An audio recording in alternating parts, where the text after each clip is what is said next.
Do you believe, just for the record, that the federal government, any part of the federal government, is knowingly concealing evidence about UAPs from the public?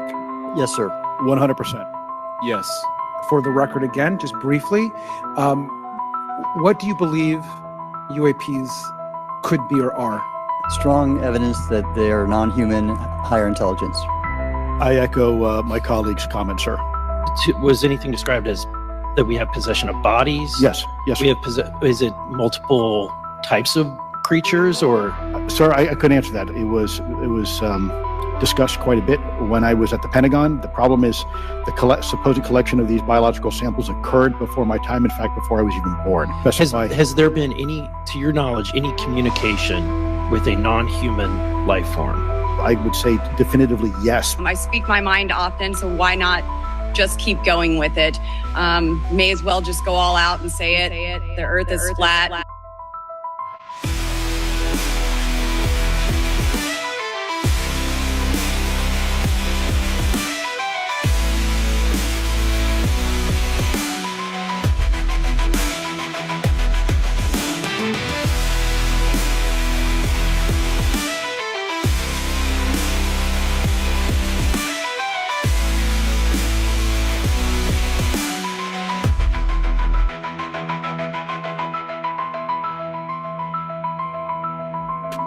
If you've got this gut-wrenching feeling that something big is about to happen, there's a reason. And it has everything to do with what is now being disclosed to the general public. Bombshell UFO report is expected in June from the U.S. government. Meantime, UFO sightings in New York have nearly doubled since the pandemic began, and we are getting new video from the Navy showing pyramid-shaped objects flying in the sky. We were warned by the late Wernher von Braun in the years leading up to his death in 1977 that there were going to be a certain number of cards played on humanity, all leading to a culminating event. Now, everything Wernher von Braun warned us about has come true, except for what he called the final card that they were going to play on us, and it has everything to do with UFOs. The strategy that Wernher von Braun taught me was that first the Russians are going to be considered to be the enemy. In fact, when I met him in '74, they were the enemy. Then terrorists would be identified, and that was soon to follow. We heard a lot about terrorism. Then we were going to identify third world country crazies. We now call them nations of concern. But he said that would be the third enemy against whom we would be needing to build space-based weapons. And the next enemy was asteroids. This new one you're tracking, how big? It's what we call a global killer. Nothing would survive, not even bacteria. An asteroid some scientists call a city killer came closer to Earth than the moon this week. The scary thing is that scientists had no idea it was coming. Now at this point, he kind of chuckled the first time he said it. Asteroids, against asteroids, we're going to build space-based weapons. So it was funny then. And the funniest one of all was against what he called aliens, extraterrestrials. That would be the final card. And over and over and over, during the 4 years that I knew him and was giving his speeches for him, he would bring up that last card. And remember, Carol, the last card is the alien card. We're going to have to build space-based weapons against aliens. And all of it, he said, is a lie. The way he said it to me, there was no doubt in my mind that he knew something that he was too afraid to talk about. Can you tell us, have unidentified flying objects been seen? Well, sure. We have lots of reports about what we call unidentified aerial phenomenon. Just a few days ago, the Pentagon confirmed that a 2019 video of a UFO sighting is actually real. It was a UFO. Very importantly, I'm hereby directing the Department of Defense and Pentagon to immediately begin the process necessary to establish a Space Force as the sixth branch of the armed forces. That's a big statement. Perhaps we need some outside universal threat to make us recognize this common bound. I occasionally think how quickly our differences worldwide would vanish if we were facing an alien threat from outside this world. they've done a great job systematically programming each one of us into believing that this alien threat is very real and very near. But what they don't want us to realize is what ancient accounts actually say about these beings. Now, the idea that ancient aliens encountered mankind is very popular today. We've all seen these accounts of aliens bringing us great technologies and sharing all these secrets with us. But what they want you to forget is the actual origin of these ancient alien stories. They were never considered to be from outer space. They were considered to be fallen angels. Could we reinterpret the story of fallen angels as beings not from heaven, but from Mars? Accounts dating back thousands of years depict an angelic race of people coming down and sharing their technologies and their ideas with mankind, even producing offspring. But they want us to forget that and replace it with this idea of ancient aliens from space. And they have to, because that's the only way this deception is going to work, is if we don't understand what's going on. Now, if we look back at the origin of the modern alien abduction era, we'll see that it has a very demonic undertone. And look at this character right here, Aleister Crowley. He's out there in January through March of 1918 doing a series of magical experiments called the Elantra Workings, in which he is said to have opened a portal to another dimension, allowing an entity, I believe a demon, named Lamb to enter through it. Now, this is the drawing that he made in 1918 of this character that he apparently had some interaction with.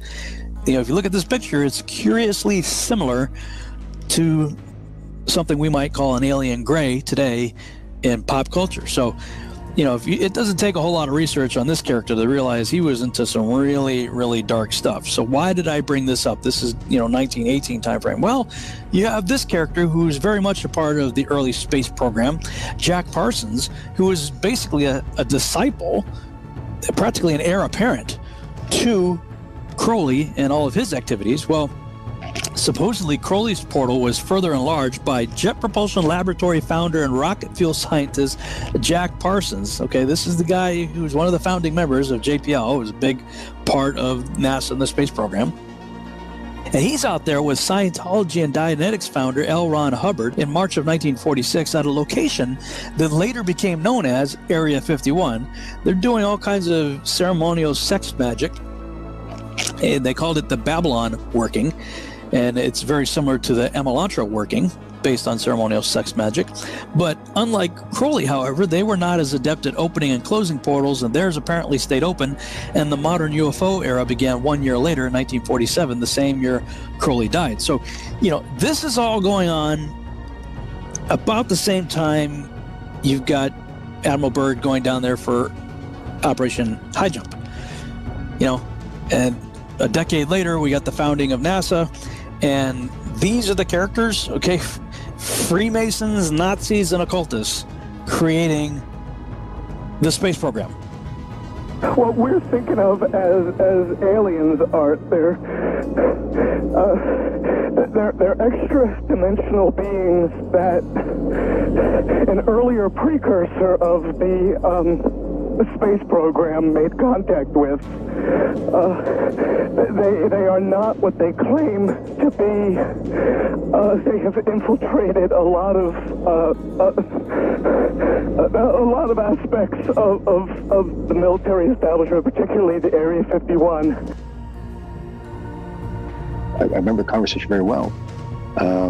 This is a person I respected tremendously, very, very senior person. He's told me, he said, "Lou, I want you to stop doing this." I said, "Okay, sir, I certainly can, but may I ask why?" And he says, "Well, we already know what it is." Now, at that moment, I honestly thought maybe it was our own technology. I was running up against some super uber secret sap, and they were telling me to stop. And I said, "Okay, sir, so it's ours?" And he said, "No, that's not what I'm saying." And he said, he asked me point blank, "Have you read your Bible lately?" And I wasn't quite sure where he was going with that. And I said, "Well, sir, I think I know what it says. Where are you going with this?" And he said, "Well, then you would know that these things are demonic, and we should not be pursuing them." Yeah, and he wasn't kidding. That's exactly how he felt. So this is a Pentagon. This is a Department of Defense official saying, stop looking at UFOs because they're demonic? Correct. Before we can actually fully appreciate just how big this deception is going to be, we have to uncover the underlying deception, the one that puts this whole thing to rest. We all grew up believing the story that we were told, that Earth is just a speck of dust in an infinite universe, that there are other Earth-like galaxies out there and planets far, far away, and aliens could come visit us one day. But think back to the origin of that reality. It was told to us by people that we know and trust. Our teachers, our parents, everything we saw on television supported this narrative. But what if we were actually at the center of the universe in a very unique place? And that brings us back to what every ancient cosmology understood about the skies that they were seeing above. They were not told what to believe. They were going out and they were mapping out the skies. And every one of them came to the conclusion that these stars that were rotating above our heads were making their own orbits in a fixed way. They believed that the heavens above were unchanging. Now they also believed the earth wasn't spinning or moving. They believed it to be perfectly still. And if we go back to the Genesis accounts, we start to see that they had this idea that there was a vast solid covering known as the firmament. It was the second day of creation. That's when it was made. The entire second day was spent making this solid covering, and that's where the stars were said to be placed. And other ancient cosmologies outside the Bible had the same understanding that the stars were fixed and they would all continue to make the same predictable paths for thousands and thousands of years. Many of their ancient structures were built specifically to line up with constellations. And thousands of years later, here we are seeing these same structures line up with the constellations they lined up with when they were built. They were using the sky as this great timepiece above to keep track of the days, the weeks, the months, the years. And that's how they understood things to work, that the earth was relatively flat, stationary, with a fixed, solid covering. Okay, now we were all taught in school that Christopher Columbus sailed in this big circle, and that proved once and for all that we live on a globe. But ancient maps, even after Columbus sailed his big circle, still showed that the earth was flat and stationary, with Antarctica being the edge. And what we all considered as settled science, that hundreds of years we've just known that the earth was a ball in infinite space, it was a highly debated issue until very recent history. And they were actually teaching the earth was flat in schools as recently as the 1920s. We were just talking and I asked you what shape the earth is, and what did you say? What were you taught in school in elementary school? I was taught in school that the earth was flat. And the first person to ever venture far enough up to see what the earth looked like was a guy named Auguste Piccard. Most of us have never heard of this person because when he made it to the stratosphere, he said he saw what appeared to be a flat disk with an upturned edge. Now, after Auguste Piccard ventured to the stratosphere, we have the U.S. Air Force showing us the stars from space for the very first time. And when you look at what they showed us, what they actually saw, you begin to understand why the moon landings never had stars in the background, why they're not showing us stars from space anymore, because it's very difficult to pull this off. The sky is deep black. As you can see the stars. Oh, yeah. You know, and pretty much all the time you can see the stars. The sky, of course, was black. The heavens are 10 times as bright, stars 10 times as numerous. And we could not see stars. The thing about Carl Sagan, billions of stars, there really are billions and billions of stars, and you can see them. It's an unfathomable blackness, with a texture you feel like you could stick your hand into. And that's when things start to get weird, because people have gone back and looked at declassified documents that for some reason keep mentioning a flat, non-rotating Earth. Over and over again, it's in their flight plans, it's in all their working models. This flat, stationary Earth repetitively keeps showing up. If it doesn't exist, there'd be absolutely no reason to base all of your science on it. Something else shows up. In the 50s, in Russia, they had documents describing the firmament. It's a long fly ball going back. And the ball shatters the sky, bringing the ocean itself down into the stadium. Oh, Simpson just broke this dream's reality wide open. And we take for granted our entire view of the universe hinges upon the Apollo moon missions. It was actually the first time we ever saw our planet as a whole, and somebody confirmed to us what we're being taught is actually real. We found a very unique reel of footage. And you want me to see this while you have me on camera? Well, and to tell us what it is. An old reel received by mistake. It contains the raw or unedited footage of the crew of Apollo 11, Michael Collins, Edwin Aldrin Jr., and Neil Armstrong, staging part of their mission for nearly an hour. I think when you see the footage, you'll see that it's very extraordinary, one of a kind, behind the scenes type of footage. Yeah. Well, if it is, why do you have access to something that no one else has seen before? Serendipity, I guess. Though the federal government would have you believe that this is a view of Earth from a distance out of the spacecraft's window as it nears the moon, it is not. What they have ingeniously done is placed the camera at the back of the spacecraft and centered the lens on a circular window in the foreground. Turn the camera on, please. As they perfected the shot, a crescent-shaped piece of black material was inset slightly into the window to create the illusion of the Earth's terminator line dividing night and day. It is uncannily convincing. If you show this publicly, you're open for a lawsuit. Here is the diffused work light that they used to see camera controls, but not throw light onto the spacecraft's wall.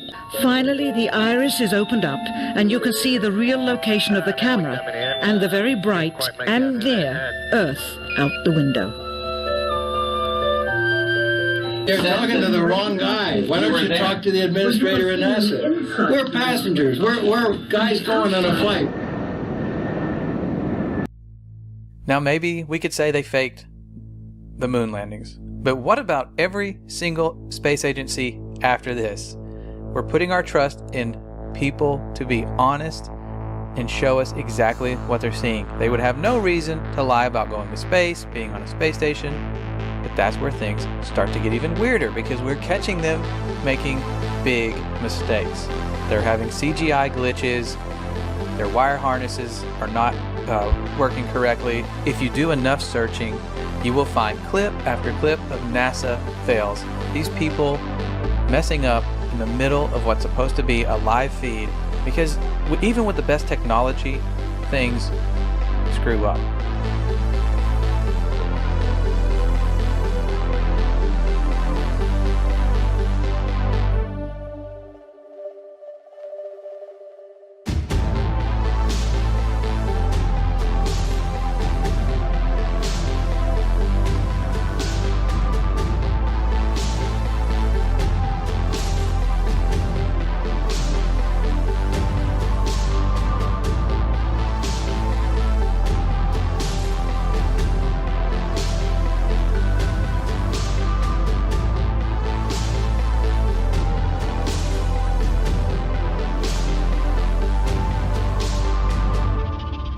So many times during spacewalks outside the International Space Station, we can see air bubbles rising up. Can you touch on how there are air bubbles in space? Can you be more specific? Air bubbles? So yeah, like a lot of times during the footage, the NASA footage, you can see bubbles coming up out of the helmets or kind of from underneath you. How do you explain bubbles in space?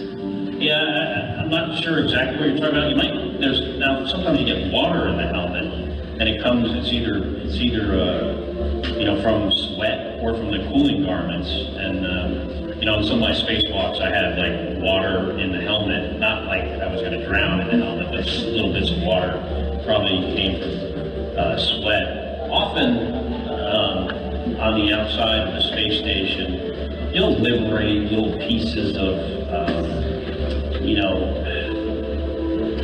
it's a really harsh environment out there, and the outside of the space station gets beat up pretty good.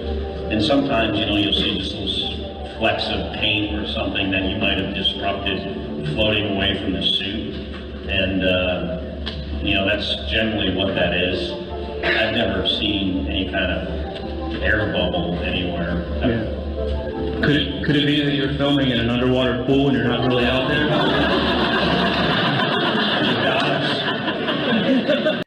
Now, you and I could put this whole thing to rest ourselves by going to space. Civilians could go to space. They've been promising us this for years. We can just take a rocket and go to space, right? They are working on it as we speak. In a year's time. In the last few months. Early next year. Very few months. Sometime next year. By the end of the year, we should be taking members of the public into space. By the mid-2030s. By 2020. Early in the next decade. Before 2023. And by 2025. Most certainly in our lifetime. That's 2024. We should have a permanently occupied human base on the moon and send people to Mars. It's going to grow old if we don't start flying next year. We'll return Americans to the moon for the first time since 1972, if you can believe that. With our hopes of ever going to space continually burning to the ground, we're left with no other option but to take the pictures of Earth that NASA gives us. I don't want to fool you here. Last month, for the first time since 1972, NASA released the Blue Marble, a single snapshot of the Earth taken from outer space. NASA's Rob Simon made this, and it had wide appeal too. For example, it ended up as the default background on the iPhone. I didn't even know until I bought an iPhone and turned it on and kind of did a little happy dance. Simon's job is... It's primarily taking data and making pictures out of it. That's what this is, a composite of data sets from several different instruments translated into a picture. A single snapshot of the Earth taken from outer space. To us, the really cool thing was the data set. Up until that point, there was no realistic color map of the globe anywhere. There's artistry to creating the world. What I imagine it to be. Unfortunately, I'm not an astronaut. I've never been to space. But I've looked at these images over and over again, trying to sort of get the essence of it. It is photoshopped, but it has to be. The only time we ever see curvature from any high-altitude balloons or anything that was sent up, it's created using a fisheye wide-angle lens effect. We saw this during the Red Bull jump. Anytime they send up something on television, you're going to see this curved horizon, but it's the result of this wide-angle lens.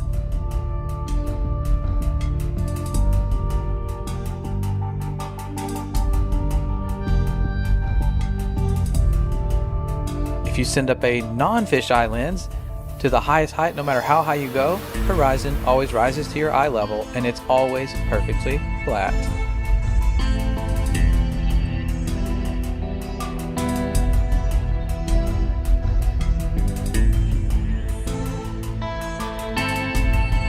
We could also go to satellite footage. After all, aren't there thousands of satellites orbiting the Earth right now? One would think. And yes, there are in fact satellites being sent up year after year. There have been for decades. The only problem is these satellites are launched on balloons, and they have been falling down all over the world. For a Michigan couple, when a satellite crash landed in their backyard, and their reaction? Priceless. Never know what's going to happen. This baby fell out of the sky and landed in our yard. Okay, Houston, we've had a problem here. Forget it, Bart. It's so bright out you can't see anything in the sky except the Fox satellite.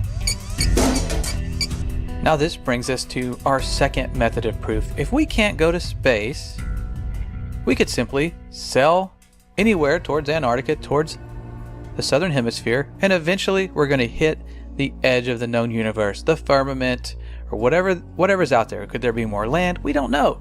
But we could go prove for ourselves by circumnavigating north to south. The only problem is no one's allowed to do this. The Antarctic Treaty prevents it. You can take a guided tour. They'll take you to a fake South Pole and tell you, okay, this is where it is.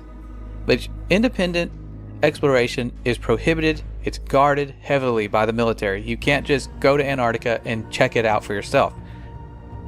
Antarctica has effectively been off limits since December of 1959, and this was signed into law and agreed upon by over 50 countries.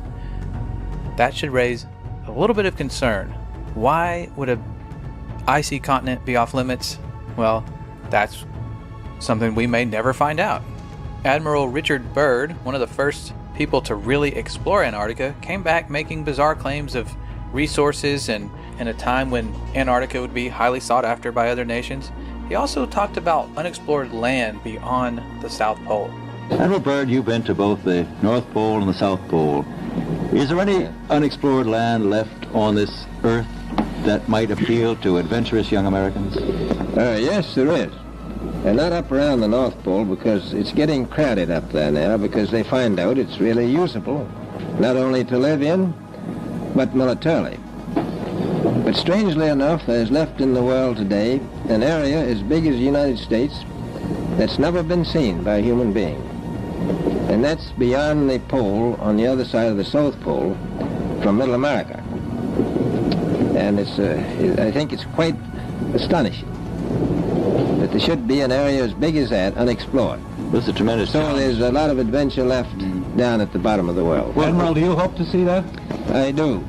Okay, so we can't personally go high enough to see this planet or sail far enough away to see if there is an end to this Earth or some land beyond Antarctica, but we do have a chance to watch rockets launch. They go up all the time. You can watch these rocket launches that seem to be happening more and more, but you have to wonder why they're taking this curved path and they're not going straight up. Now, the official answer is they're taking some curve with gravity, and there always will be some cover story for why they can't go straight up.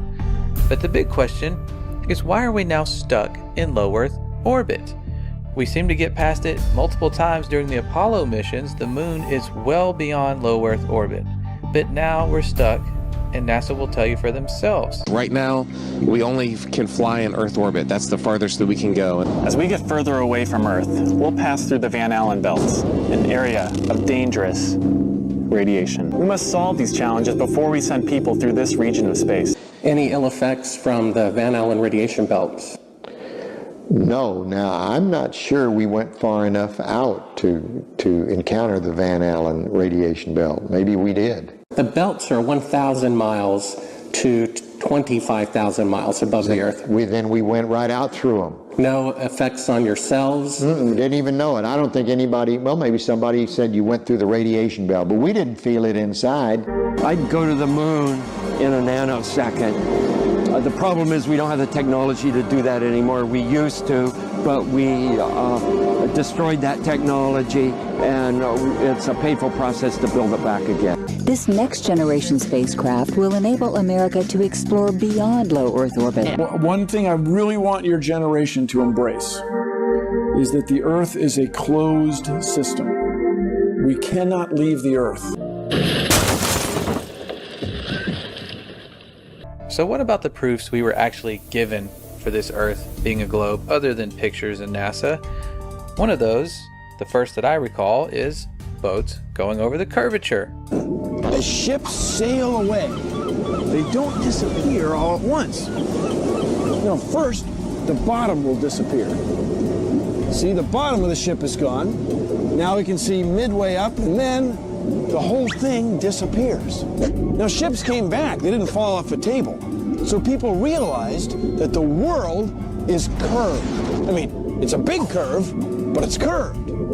So, the process of testing claims, the world is flat, the world is round, is what we call science. Now, if you have a claim that can't be tested, that's what we call pseudoscience. The difference between pseudoscience and regular science is whether or not you can test it. The flat Earth, well, that didn't stand up to tests. The round Earth did. Extraordinary claims require extraordinary proof. The world is round.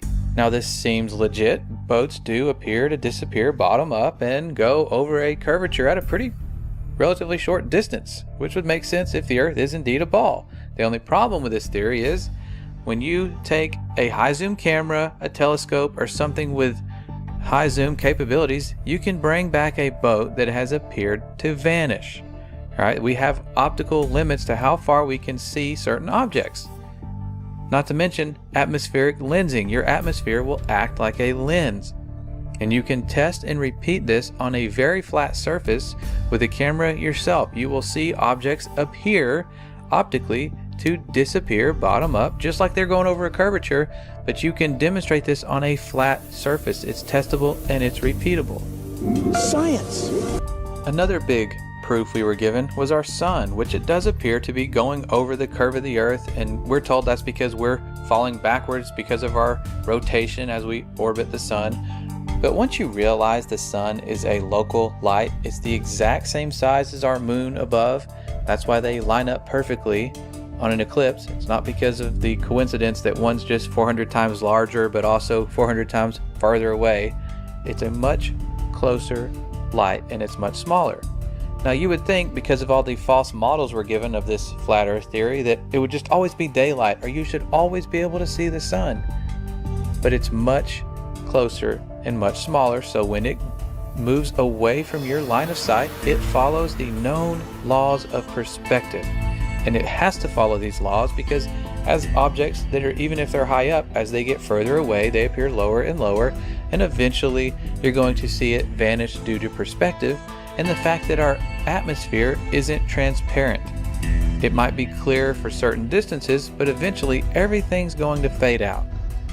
You can find time-lapse footage of the sun doing just this. You can see it, and then all of a sudden it fades out and appears to vanish. That's because it is traveling through an atmosphere that is not transparent 100%, and it is taking its local light with it.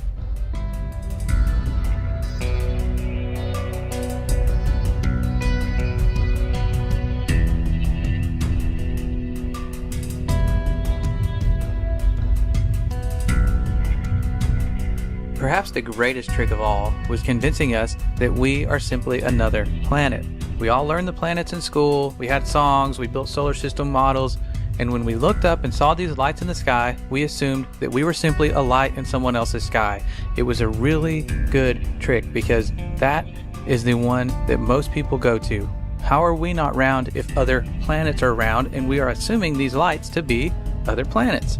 But when they send us these images of other planets, you have to read the fine print and wonder why they rely so heavily on CGI. Over the years, NASA has given us spectacular photos and renderings that reveal a colorful and mysterious universe. In a small, bright office, working side by side, Robert Hurt and Tim Pyle bring the universe to life. What we're doing does have real science underlying it. Tim, once a Hollywood animator, is now a planet illustrator. Together, they produce some of NASA's most popular images. And this is sort of how it comes to me. And then many of those images have a dark, grainy start, but color and light reveal an astonishing glimpse of how the deepest regions of space might appear to the human eye. It's a delicate blend of imagination and data. The artists meet with NASA scientists over many drafts to ensure a planet or galaxy look lines up with the research to make each one as accurate as possible.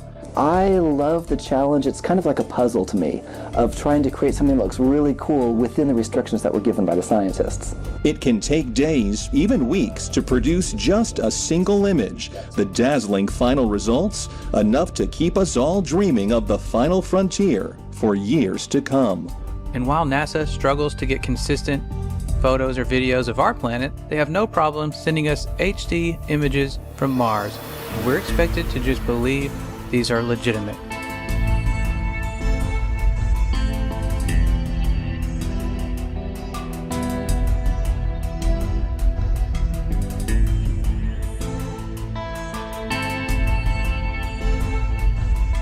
Now there is one final thing we can do.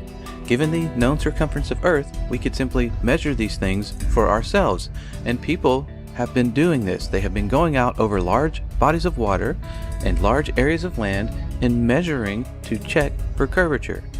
And what we have found simply is that we see too far. We see far, far beyond what the globe math should allow us to see. The current record holder for the longest line-of-sight photograph captured mountain ranges that were 275 miles away. They should have been at the given height and distance nearly 4,000 feet below the line of sight. This is from Joshua Nowicki, and what you're seeing here is a mirage. We typically would not be able to see this from the Lake Michigan shore. We talked about this last night.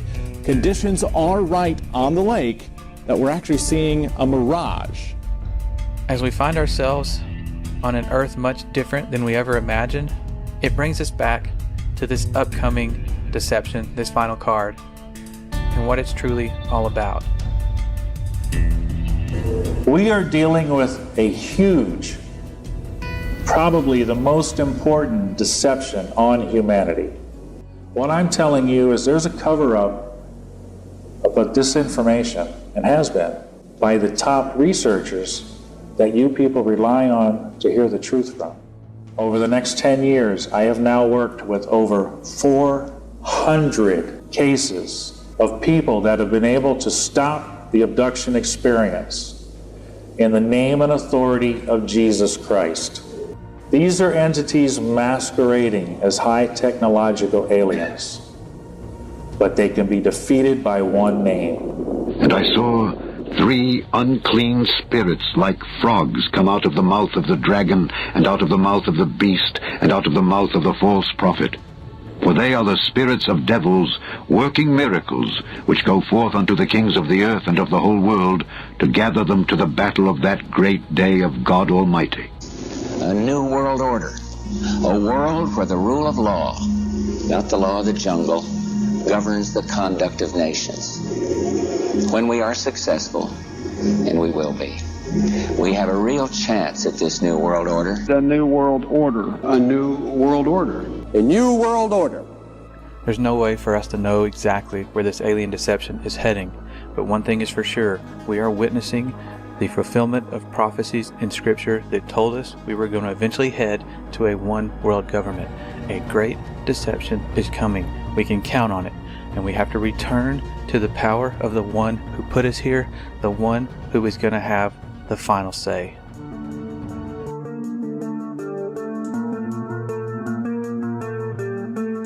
I'm amazed. I'm so happy to know it's true. It's true, and God created this world.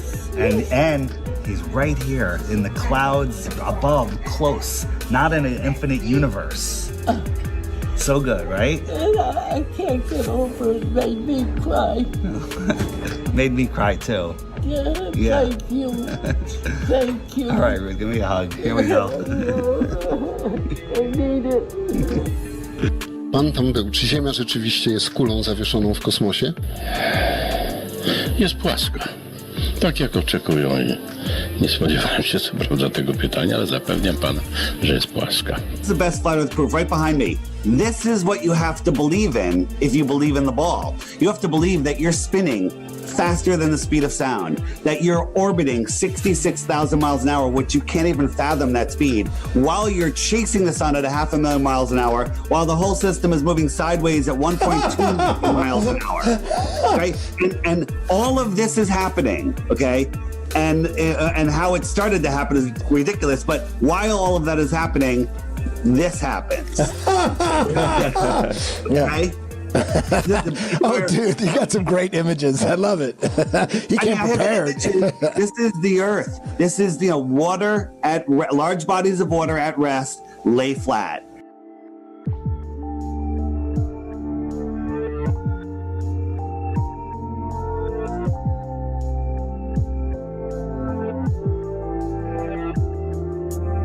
So then all of a sudden the United States and Russia engaged in these high-altitude nuclear tests, and the United States calls theirs Operation Dominic, within which we have Operation Fishball. Look up the name Dominic from the late Latin name Dominicus, meaning of the Lord. Fishball was part of Operation Dominic.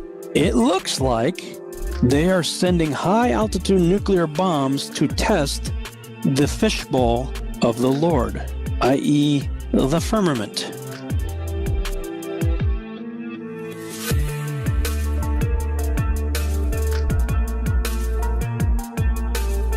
You can tell it's real because it looks so fake, honestly. I was talking with a gentleman from Belcom, and we were discussing the lie.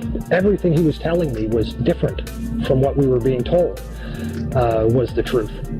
And at one point I asked him, I said, man, you guys, you lied about a lot, didn't you? And instantly he said, no, we didn't lie about certain things. We lied about everything. None of it was true. And also when we against the orders of President Truman, when Allen Dulles brought in all the Nazi scientists and so forth, they went to two places. They went to CIA and they went to the National Aeronautics and Space Administration, which in our world we call it not a space agency. And as Kathy O'Brien has said so clearly, that's where the bulk of the mind control has been done. The spacesuit has replaced the cowboy outfit of an earlier year. And the dream of a rocket trip to some distant planet has outdated the old-fashioned desire to fly a plane around the world. So you spin, when you spin pizza dough, it kind of flattens out. Yeah. Gets wider in the middle. And so Earth, throughout its life, even when it formed, it was spinning. And it got a little wider at the equator than it does at the poles. So it's not actually a sphere. It's oblate. And officially it's an oblate spheroid. That's what we call it. But not only that, it's slightly wider below the equator than above the equator. A little chubbier. Yeah. Chubby's a good way. It's like pear-shaped. Check this out. This is from Taiwan to Los Angeles, and Hawaii's out there kind of in the middle. Right about here, there was a medical emergency. Where would you land if you were the pilot? Hawaii. Right, or maybe go to Los Angeles. Instead, they went all the way up to Alaska. What? Why did they go to Alaska? The answer is because this is the route. Taiwan, emergency, Alaska. Hawaii is all the way out here. This is the actual route that they take. He has called them the Galactic Federation of Aliens, and he says President Trump is aware of the existence of these aliens and had been on the verge of revealing their secrets, he claims, but was asked not to do so by the Federation in order to prevent what he calls mass hysteria. Well, the retired general says the US and Israel have kept it from the public because, quotes, humanity isn't ready and the aliens don't want to reveal themselves until humanity can evolve, he says, and understand what space really is. Because space is the world's newest warfighting domain. Space is a warfighting domain. The next warfighting domain. Space is a warfighting domain.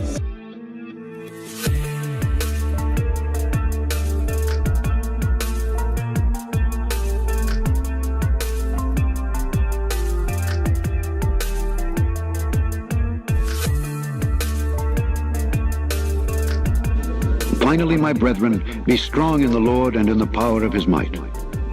Put on the whole armor of God, that ye may be able to stand against the wiles of the devil. For we wrestle not against flesh and blood, but against principalities, against powers, against the rulers of the darkness of this world, against spiritual wickedness in high places.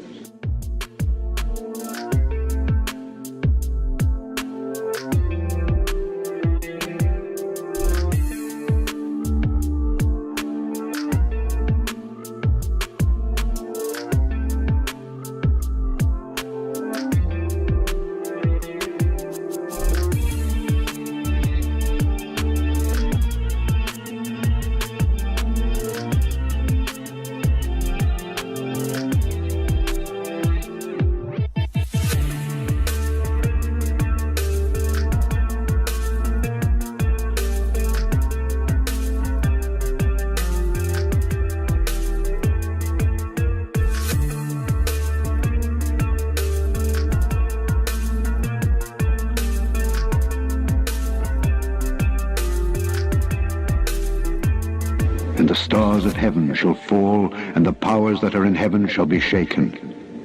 And then shall they see the Son of Man coming in the clouds with great power and glory. And then shall he send his angels, and shall gather together his elect from the four winds, from the uttermost part of the earth to the uttermost part of heaven.